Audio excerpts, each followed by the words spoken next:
Regarding the types of schizophrenia. Schizophrenia has four to five major types. First type is paranoid schizophrenia.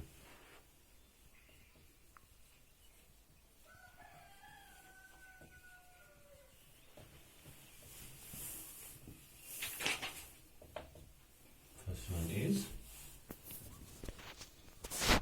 paranoid schizophrenia. What are the characteristic features of this paranoid schizophrenia?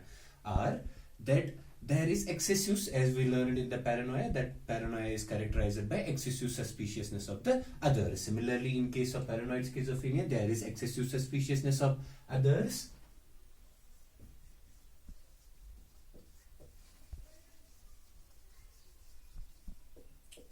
Suspiciousness. Other than excessive suspiciousness, there is also the presence of at least one delusion, which is most commonly, which is that of an persecutory type. As we learned in the types of the delusion, I have already explained what is persecutory delusion. So the presence of, there is excessive suspiciousness and one delusion, usually persecutory delusion will be present, and along with that, client also experiences continuous auditory hallucinations.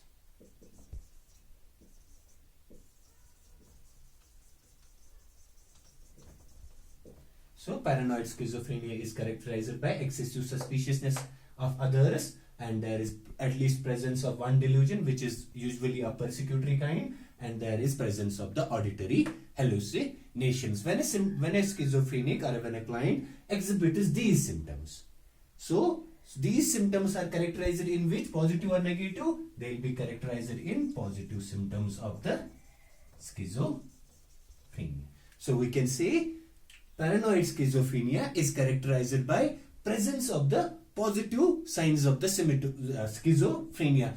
So now the question remains, is there total absence of the negative symptoms? Not necessarily, but the intensity of the negative symptoms is not as much as the intensity of the positive symptoms. What were the negative symptoms? That was disorganized behavior, flat affect, right, so on and so on. So in case of the paranoid schizophrenia, there is presence of the positive symptoms, or positive symptoms, in short we can say, dominate in case of the paranoid schizophrenia. The negative symptoms may be present or may not be present, but the intensity of the negative symptoms is always less than the intensity of the positive symptoms. This is regarding paranoid schizophrenia. Next type which we are going to discuss is hebephrenic or disorganized schizophrenia.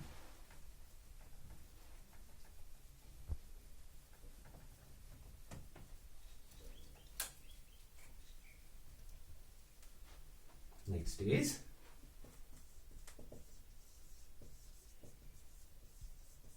disorganized or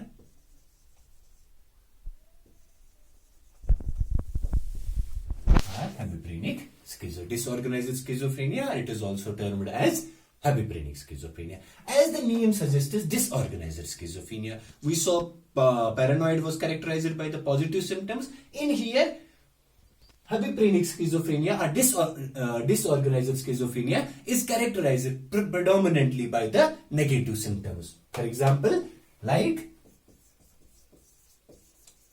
disorganized behavior, disorganized speech, disorganized relationships, disorganized body movements, disorganized postures, all the whatever we saw in negative symptoms of the schizophrenia, hebephrenic schizophrenia will be characterized by the presence of the negative symptoms. Predominantly, there will be presence of the negative symptoms, or there will be presence of the disorganized symptoms. Those are disorganized speech, disorganized behavior, disorganized relationship development. So naturally, there will be isolation to follow. There will be, when we say disorganized behavior, there will be problems in initiating the goal directed activities. There will be problems in attention, there will be problems in concentration. All the negative symptoms will be prominent in disorganized or habiphrenic schizophrenia. So we can differentiate between paranoid schizophrenia and habiphrenic schizophrenia or disorganized schizophrenia. Paranoid is characterized by positive, while as disorganized is characterized by predominantly negative symptoms. Although presence of the, like in case of the paranoid schizophrenia, presence of positive symptoms in here cannot be excluded, but always the intensity of the positive symptoms will be less than that of the negative symptoms. Next we come to catatonic schizophrenia.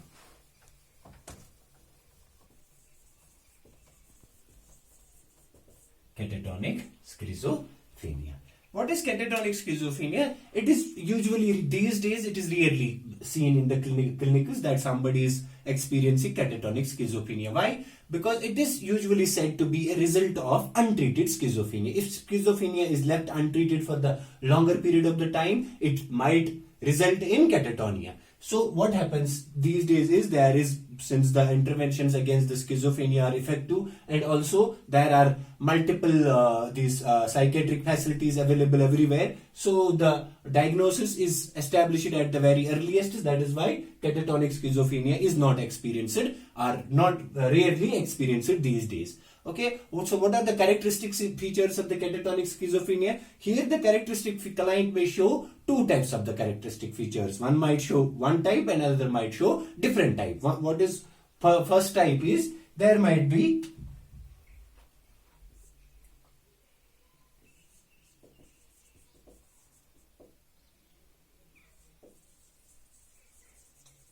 rigid posturing of the client, decrease in movements,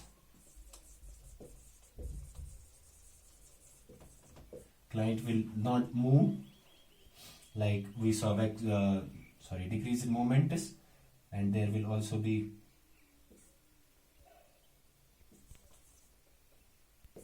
and client also shows resistance to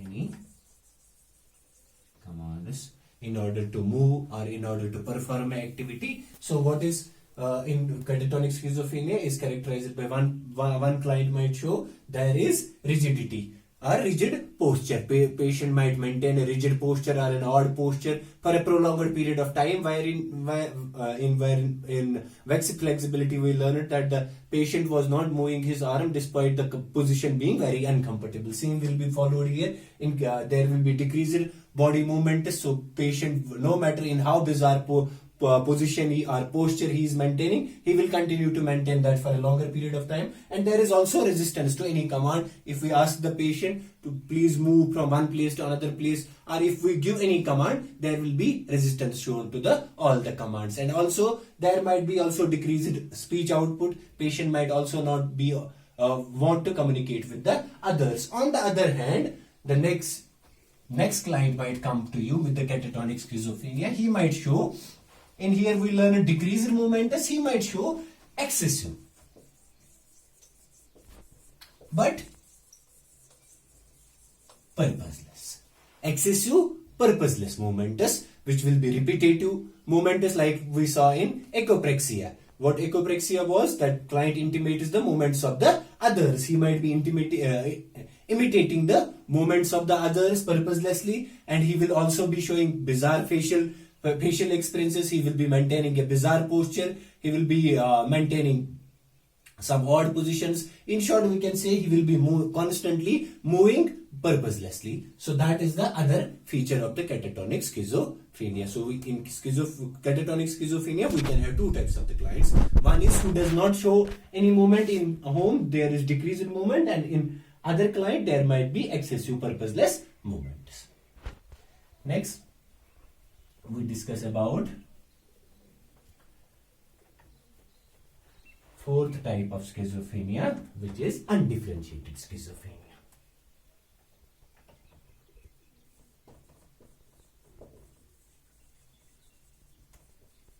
Undifferentiated, why?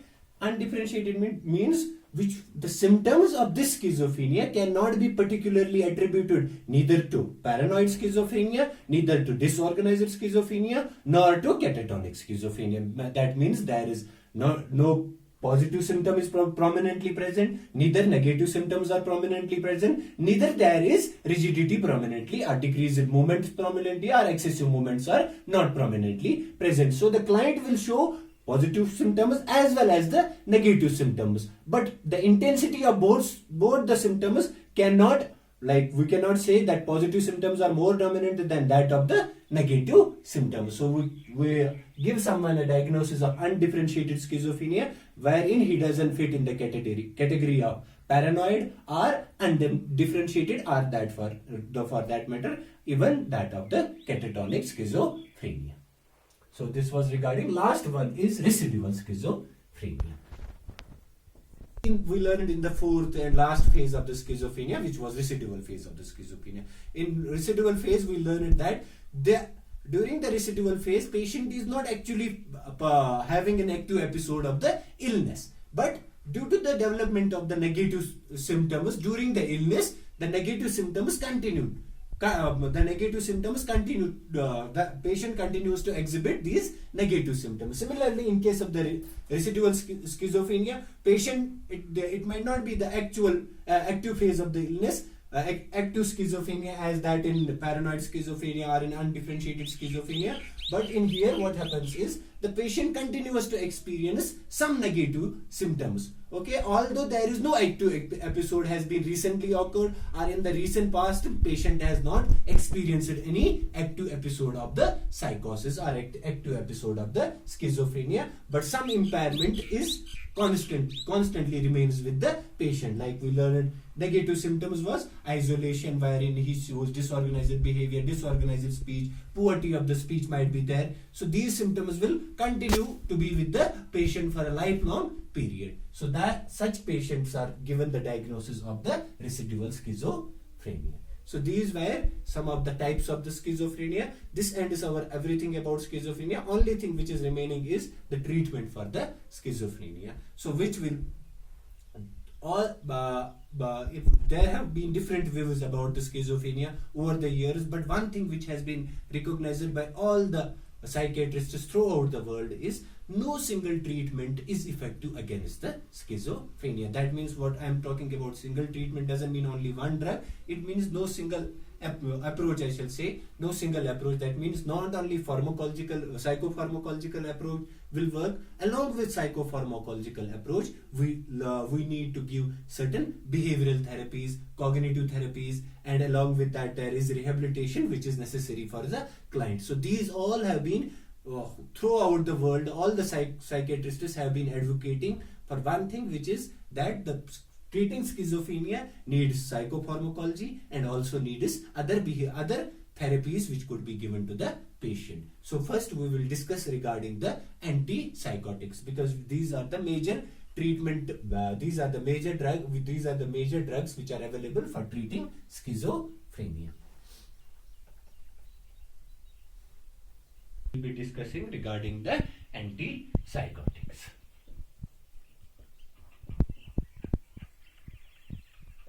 They are also called as antipsychotics or major tranquilizers or neuroleptics. They are known as the first antipsychotic which was discovered was back in 1951, chloropromazine. Until 1953, it was only used as an anesthetic agent along with other anesthetic substances. But in 1953, its antipsychotic role was recognized and it was started first time. It was approved by CDC in USA FDA in USA for the use of for treatment of the psychotic conditions. So today we have two types of the antipsychotics. First is typical, which are called as old psychotics or first generation psychotropics, and then we have atypical, which are also called as second generation or novel antipsychotics. We will have some of the examples of these, then we will have mechanism of action, then we will also have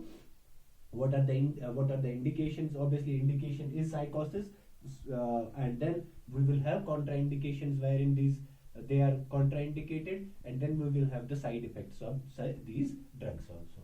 So first we will discuss about the examples, some of the first typical or first generation. Like I said, chlorpromazine was first discoveries. We have chlorpromazine, we have haloperidol, loxapine,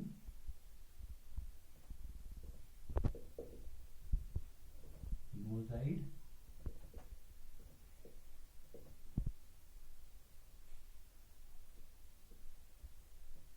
we have thiazine. Some of the typical antipsychotics which were our first generation antipsychotics, that is chlorpromazine, haloperidol, loxapine, pimozide, thiazine are some of the typical antipsychotics which were our first generation psychotics, which are used even today also. So next is about the examples of the atypical antipsychotics.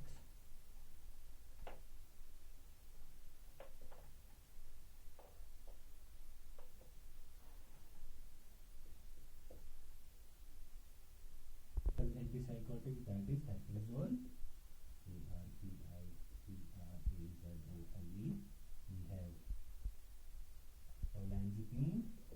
We have olanzapine, we have risperidone,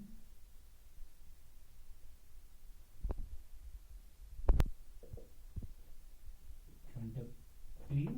These are some of the atypical antipsychotics which are available, are novel antipsychotics which are used widely. Okay. Again, I will say Arprazole, olanzapine, clonazepine, risperidone, quintaprine. These are some of the novel antipsychotics available these days. So next we will discuss about the mechanism of action of these drugs. Mechanism of action.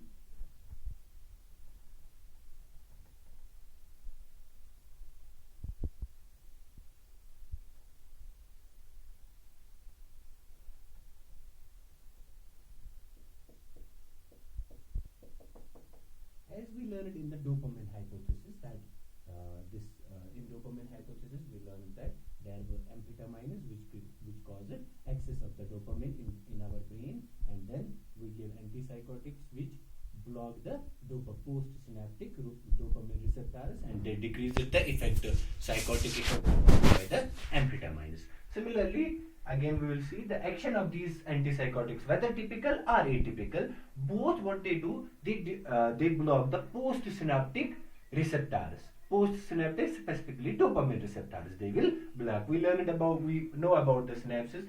For any neurotransmission to happen, what happens is from the axon terminal, the neurotransmitter is released, and it goes to the dendron terminal of the other neuron, so that the synapses happens. So to recognize these neurotransmitters, there are receptors present in the brain. So what happens is, these antipsychotics, what they do is they block these postsynaptic. Presynaptic is from where it originates, and postsynaptic is where it receives. So what they do is they block the postsynaptic dopamine receptors, especially in brainstem. First we will write blockage of dopamine receptors, which postsynaptic. Blockage of the dopamine receptors, postsynaptic dopamine receptors, where in brainstem, hypothalamus, medulla, and limbic system. So how do they work? They work by blocking the dopamine receptors, postsynaptic dopamine receptors, where in brainstem, in hypothalamus, also in medulla, and also in the limbic system. That is how they initiate their activity, or that is how the antipsychotics work. Other than blocking these receptors, they also block other receptors. For example, cholinergic receptors, They block cholinergic, histaminic,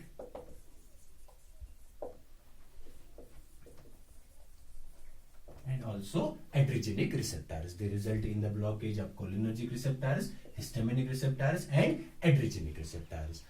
When we talk about typical antipsychotics, they are very prominent or potent blockers of the dopamine receptors, while as atypical are not so potent blockers or potent blockers of the dopamine receptors. They are potent blockers of the 5-serotonin. So, along with blocking dopamine receptors, the atypical antipsychotics are also potent blockers of the serotonin, especially A2 type. Okay, so the antipsychotics work by blockage of the postsynaptic dopamine receptors along in brainstem, in hypothalamus, in medulla, and limbic system, and they also block cholinergic receptors, histaminic receptors, and adrenergic receptors. When we talk about difference between atypical and typical are very potent blockers of the dopamine receptors, whereas atypical are not so potent blockers of the receptors. They are potent blockers of the serotonin receptors, especially of A2 type. Okay, and so because of their blockage of the cholinergic receptors, because of their blockage of the histaminic receptors, because of their blockage of the adrenergic receptors, there are some of the side effects induced due to the use of such drugs, which we will discuss later. So this was regarding mechanism of action of the antipsychotics, whether they are typical or whether they are atypical. As we know, antipsychotics, so the major indication is the psychosis. Schizophrenia, since I said schizophrenia is one of the psychotic conditions, so indication we can write schizophrenia. Other than schizophrenia, any disorder which shows psychotic symptoms, in there we can use antipsychotics. Like mania having psychotic symptoms, depression having psychotic symptoms, we can use such drugs. Okay, so other than that, contraindications indications are very easy. Contraindications are really important for us. So contraindications will be when we say they block the dopamine receptor. So any client who has a depressed nervous or CNS, whose CNS is already depressed, like CNS will be depressed in case of the comatose patient. So they will be contraindicated in comatose patient, or we can also say contraindicated in stuporous conditions. In clients with stupor, they are also contraindicated. Other than that, they are also contraindicated with elderly people having suffering from neurocognitive disorder like dementia. Yeah, Parkinsonism. Any elderly who is suffering from the neurocognitive psychotics are contraindicated in such person, and also it is contraindicated in poor control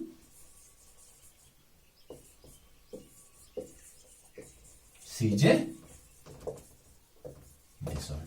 Also contraindicated in poor control.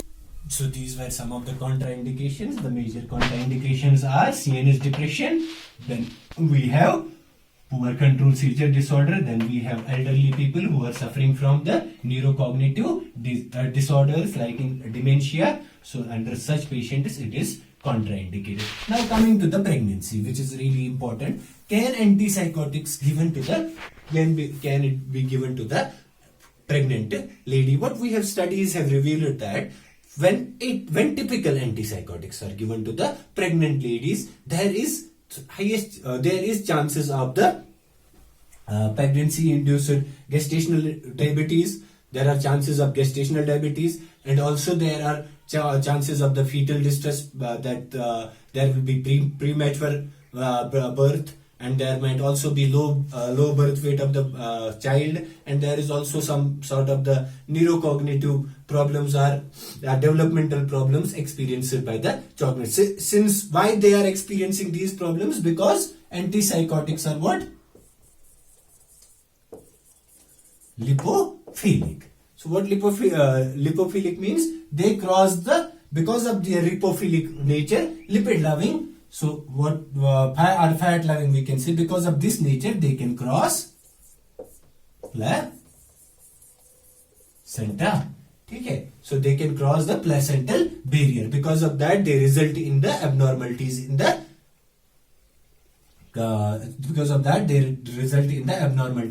fetus, which I have already told. A few of the problems, like there will be some of the structural abnormalities in the baby, especially in the brain, and also there is chance of because of the fetal distress, it might cause premature birth, and there is also chances of the mother might develop gestational diabetes, and also there will be low birth weight. Babies are also seen with the use of the typical antipsychotics. So there are few antipsychotics which have been recognized as being safe in the pregnancy. Those are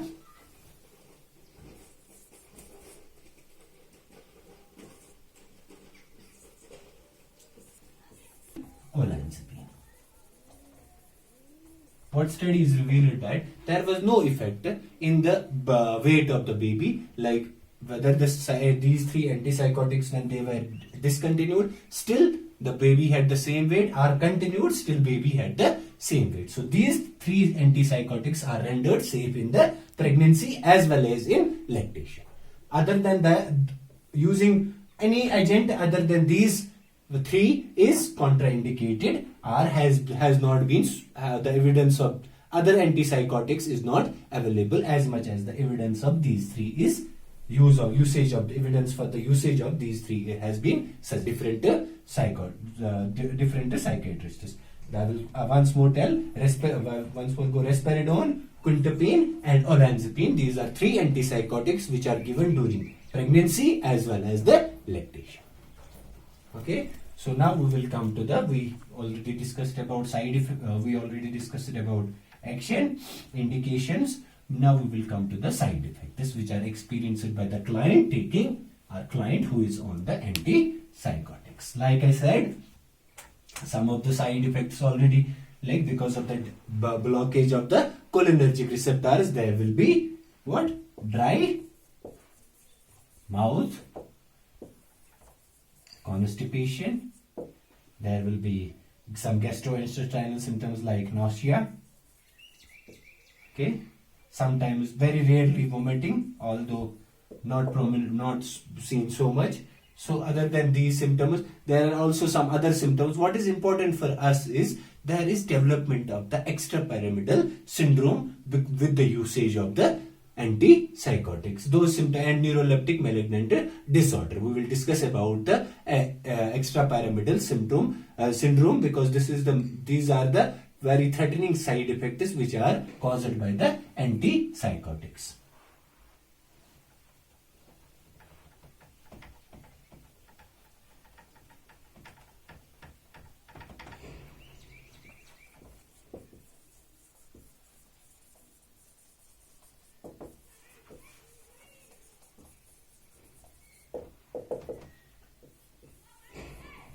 Also known as EPS, extrapyramidal syndrome, extrapyramidal symptoms also we can say. So what are these extrapyramidal symptoms? These are group of the muscular disorders caused by induced by the use of the antipsychotics. So these are the group of muscular disorders induced with the use of the psychotropics, or induced with the use of the neuroleptics or tranquilizers. So when I say these are group of disorders, so it contains different muscular disorders, which is first one is pseudo-Parkinsonism. What is pseudo? Pseudo is false. What looks like Parkinsonism but actually is not Parkinsonism. Okay, so we know that Parkinsonism is characterized by decrease in muscle control. Then when there is decrease in muscle control, obviously there is disturbed gait. There is drooling also. Then there is rigidity also, and there is also tremors. Presence of the tremors in pseudo-Parkinsonism caused by, induced by the antipsychotics. When does it occur? It occurs as early as during the 1 to 5th day of antipsychotic therapy. The client can experience this pseudo-Parkinsonism as early as 1 to 5th day of the 1 to 5th day after the initiation of the antipsychotics. So this was first muscular disorder induced by antipsychotics. Second, we have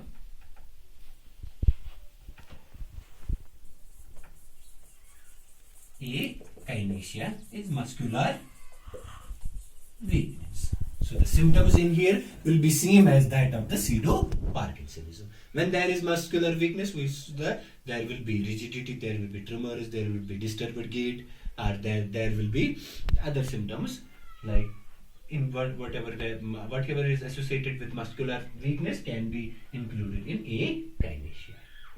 Akinesia, there is development of the ecstasia.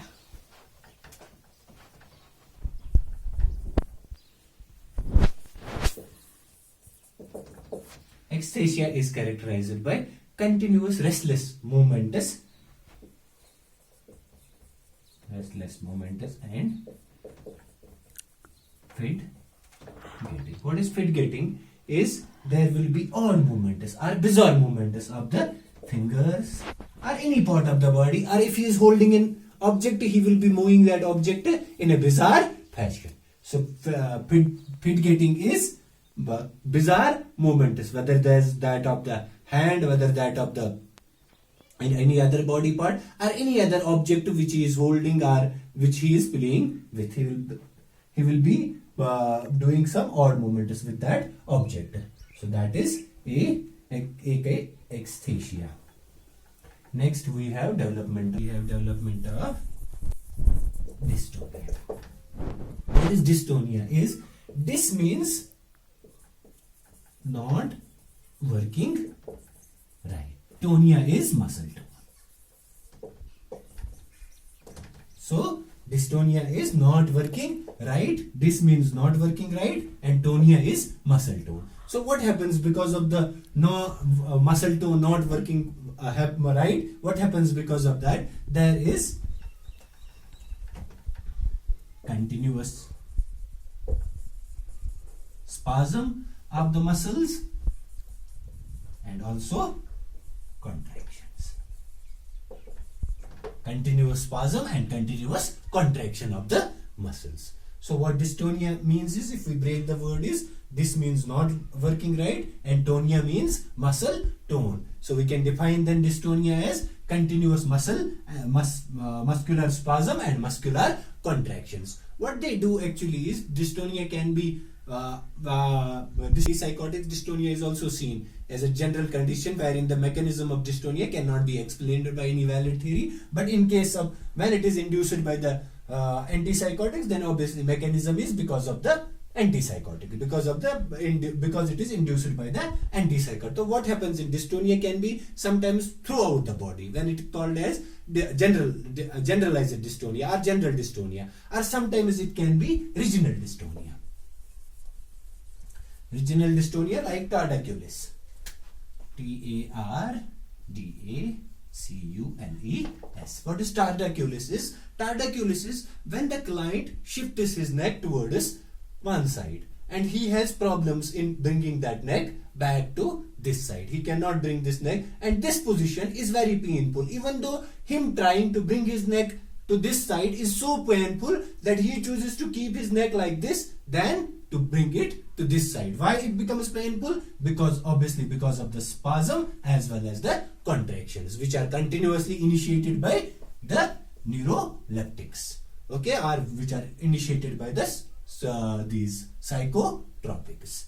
So dystonia, again we will go, this is one of the very important manifestations. Why I am telling it is important? Because it is so painful for the patient. So this means not working right, tonia means muscle tone, because of that there is continuous muscular spasm as well as the muscular contractions. So it can be general, it is usually regional due to the when it is induced by the psychotropics. So regional is one of the example for regional is tardive oculis, wherein the patient cannot move his neck from when it is turned to one side.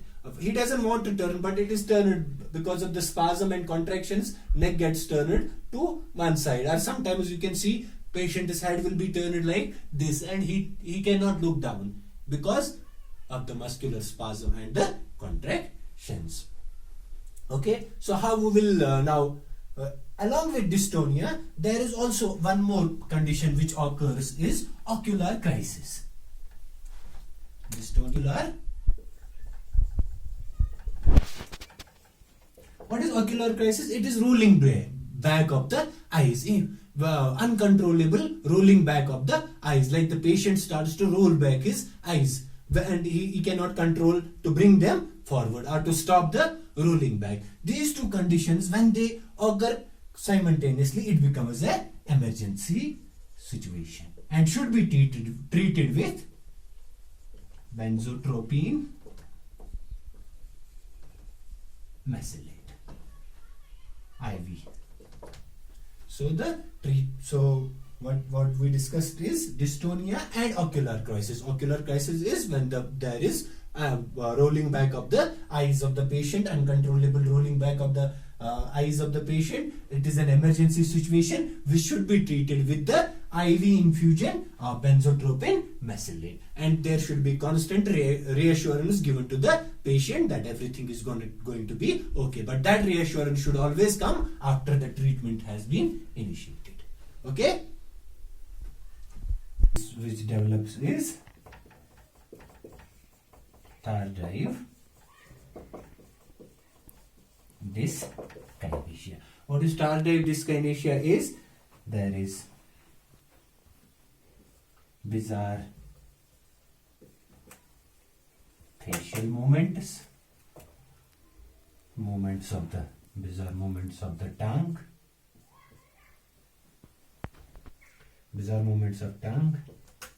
stiff neck is also seen, and dysphagia, like difficulty in swallowing, is also seen with the development of tardive dyskinesia. This can be seen with either antipsychotics or the typical or atypical. Mostly extrapyramidal syndrome is associated with typical antipsychotics or first generation antipsychotics. When such symptoms develop, the first sign of such symptoms is vermiform movement of the tongue. Like vermiform movement of the tongue is a patient continues to move his tongue in like that of a like from this corner of the mouth to another corner of the mouth continuously. Patient moves his tongue. So this is the first sign of the tardive dyskinesia. Since the symptoms are irreversible, whether that is bizarre facial movement is, whether that is tongue movement is, whether that is stiff neck, or whether that is difficulty swallowing, these symptoms are usually irreversible. So the drug should be discontinued with the first sign, which is vermiform movement of the tongue. Once the vermiform movement of the tongue has been seen in the patients with on antipsychotics, the antipsychotics need to be discontinued. Okay. So these were some of the muscular disorders initiated are extrapyramidal. These are some of the muscular disorders which are seen in the extrapyramidal symptoms. Okay, so the now question remains, how do we correct or how do we treat extrapyramidal syndrome? So regarding the treatment of the extrapyramidal, as we said earlier, the antipsychotics, they also block cholinergic receptors. So, and they are also they also work by blocking dopamine receptors. So how do we treat this antipsychotics is extrapyramidal syndrome is we give certain cholinergic drugs. For example, Proclane, Proclane. Then we also give benzotropine,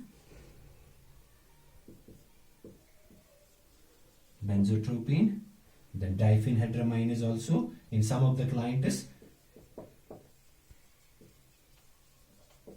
Diphenhydramine is administered, and also some of the dopamine agonists. Since antipsychotics are dopamine antagonists. So in here we will be using, to control the extrapyramidal symptoms, we will be using dopamine agonists. Agonist like pramipexole, Premipexole.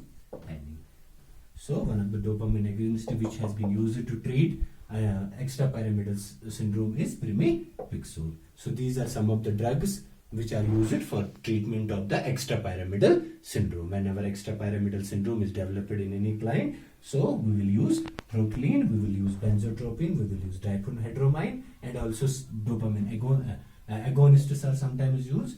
Example is pramipexole. So this was regarding. Now we have also neuroleptic malignant syndrome, which is assignment for you guys. You guys will learn that for you on your own, and also other symptoms like I only discussed about constipation. We only discussed about difficulty swallowing or dryness of the throat.